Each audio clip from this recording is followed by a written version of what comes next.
বাজারে যেতে যেতে দেখলাম রাস্তার উপরে দুটো কুকুর এই পেছনে পেছনে লড়াই করছে। হ্যাঁ, পেছনে পেছনে। আমি যতই তাড়াবার চেষ্টা করছি ততই ওরা রাস্তা ঘিরে কিছুতেই রাস্তা ছাড়ে না।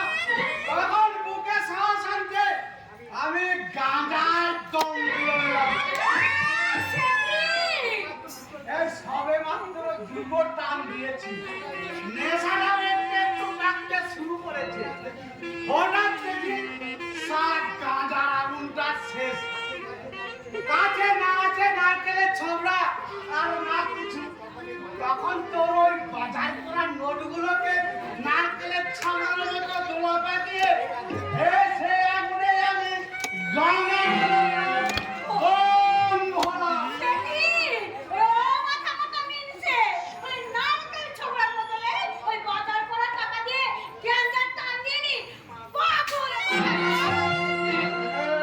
যখন কেউ আমাকে পাগল বলে, যখন কেউ আমাকে পাগল বলে, তার প্রতি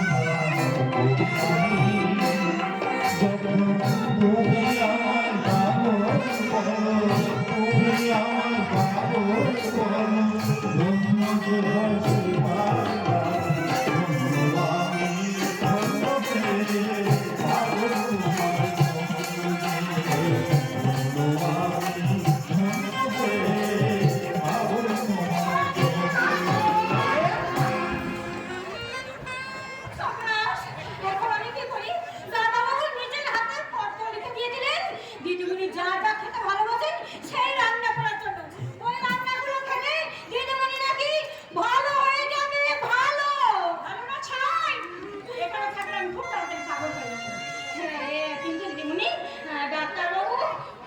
তোমার ভালোর জন্যই তো তোমাকে এখানে নিয়ে এসেছি।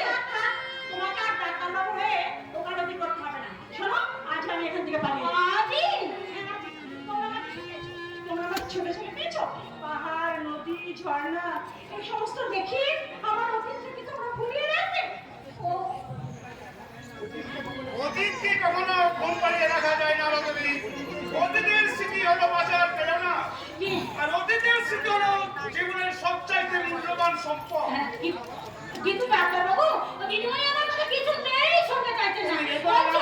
আজকে বাড়ি চলে যাবে। তুমি বেকার হয় না। তোমার দিদিমণি সত্যি বাড়ি ফিরে যেতে চাই, আমি নিজে ওনাকে বাড়ি পৌঁছে যাব। যাচ্ছি ডাক্তারবাবু, তবে আপনি দিদিমণির সঙ্গে একটু ঠান্ডা মাথায় কথা বলবেন, কারণ কথাই আছে অমৃত বচন অমৃত রস। আর